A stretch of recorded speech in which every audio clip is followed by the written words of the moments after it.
Many people today dismiss the Bible, saying that it presents a lot of nonsense about talking snakes, a man living in the belly of a whale for 3 days, a world that was not only created in just 7 days, but is only 5,000 years old. I mean, how could any self-respecting modern take any of this seriously?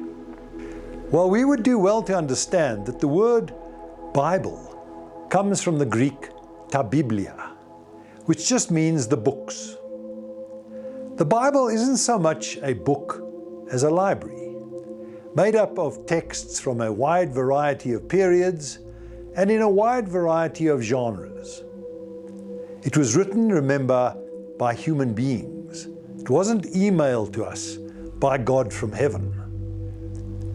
And just as one wouldn't expect to take the whole of a library literally, one shouldn't expect to interpret the Bible in the same way. Reading the Bible is like walking through a library, browsing different books on display. How you would approach a book would depend very much on which section you were in. You know, the history section, the poetry section, the mythology section, etc. And we must also understand that when books like Genesis were written some 3,000 years ago, humans didn't have the scientific knowledge that we have now, or that we will have in 3,000 years' time. Genesis explained the creation of the universe in a language of the day, using the knowledge available at that time. Many biblical repudiators insist that the real is reducible only to what the empirical sciences can verify or describe. And this is what we call scientism. The obvious success of the physical sciences, evident in the technology that surrounds us and facilitates our lives in so many ways, has convinced many people that anything outside the range of the empirical and the measurable is simply a fantasy, you know, the stuff of superstition. They maintain that science and faith are completely incompatible. It never occurs to them that there might be a dimension of reality that is knowable in a non-scientific but still rational or intelligible manner. In their scientism, they are blind to literature, to philosophy, to metaphysics, to mysticism, and yes, to religion. Proponents of scientism maintain that the creation story as described in the book of Genesis is just rubbish. And rather they hold that energy or matter or the Big Bang was the ultimate cause of all things. Well, if that is true, we must ask ourselves, what caused the Big Bang? The Big Bang itself demonstrates that the universe in its totality is contingent, and hence in need of a cause that is extraneous to itself. So my friends, let's examine this incompatibility between science and faith a little more closely. I'd like to tell you a story. In 1998, just 23 years ago, 2 separate teams of astronomers in Berkeley, California, made a similar, startling discovery. They were both observing supernovae, you know, these exploding stars that are visible over great distances, to see how fast the universe is expanding. Now, in accordance with prevailing scientific wisdom, the astronomers expected to find that the rate of expansion would be decreasing, but instead they found it to be increasing, a discovery which has shaken astronomy to its core. Now, this discovery would have come as no surprise to Georges Lemaître, a Belgian mathematician who developed the theory of the Big Bang. Lemaître described the beginning of the universe as a gigantic burst of fireworks, comparing galaxies to the burning embers spreading out in a growing sphere from the center of the burst. He believed that this burst of fireworks was the beginning of time, taking place on a day without yesterday. And after decades of struggle, other scientists came to accept the Big Bang as fact. But while most scientists, including the mathematician Stephen Hawking, predicted that gravity would eventually slow down the expansion of the universe and make the universe fall back towards its center, Lemaître believed that the universe would keep expanding. He argued that the Big Bang was a unique event, while other scientists believed that the universe would shrink to a point of another Big Bang, explode, and then shrink back again, and so on and so on. The observations made in Berkeley supported Lemaître's contention that the Big Bang was in fact a day without yesterday. Now, when Georges Lemaître was born, most scientists thought that the universe was infinite in age and constant in its general appearance. The work of Isaac Newton and James C. Maxwell suggested an eternal universe. When Albert Einstein first published his theory of relativity in 1916, it seemed to confirm that the universe had gone on forever, stable, unchanging. Now, Lemaître began his own scientific career at the College of Engineering in Louvain in 1913. He was forced to leave after a year to serve in the Belgian artillery during World War I. Yes, like me, he was a gunner. When the war was over, he studied mathematics and science in Belgium. He went on to read maths and science at Cambridge University, where one of his professors, Arthur Eddington, was the director of the observatory.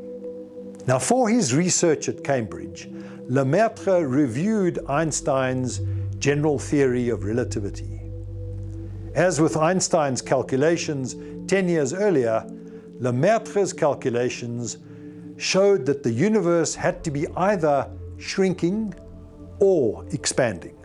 But while Einstein imagined an unknown force, what he called a cosmological constant, which kept the world stable, Lemaître concluded that the universe was expanding.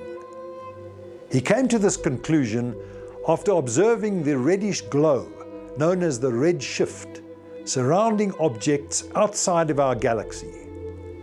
If interpreted as a Doppler effect, this shift in color meant that the galaxies were moving away from us.